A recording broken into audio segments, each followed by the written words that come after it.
I'll explain to you how we make Tabby products still to this day. The house on your left will be one. Everything else will be private. Now, off to your right, those are our island / Prince of Tides home with Barbara Streisand in it. All right, so that's where they moved for the war. So everything is, especially the ceilings. Okay, that is known as paint blue, H-A-I-N-T. That was the punishment that Beaufort paid for secession. Then that terrible hurricane right there. So these live oaks have survived all of that. And the houses were all restored after. That's all leaded glass windows and doors surrounding that structure. And that bottom level of this home, it's right beside us right here in Beaufort, that's what we call a basement. Don't forget, we're on an island.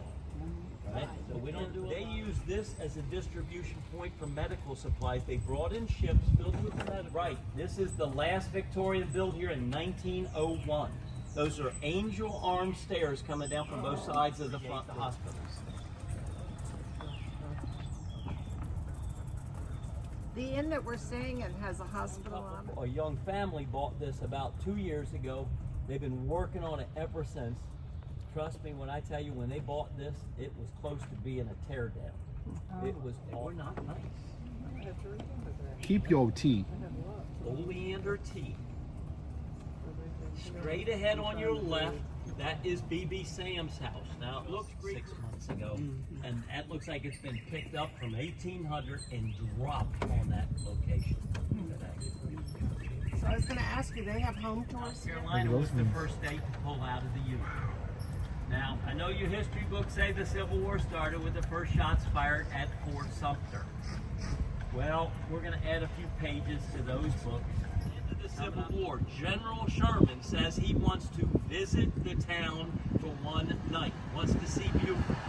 Sounds a little suspicious, it is. But he does stay in the Cuthbert house right here on your left for that one night. Now, back to the discussion.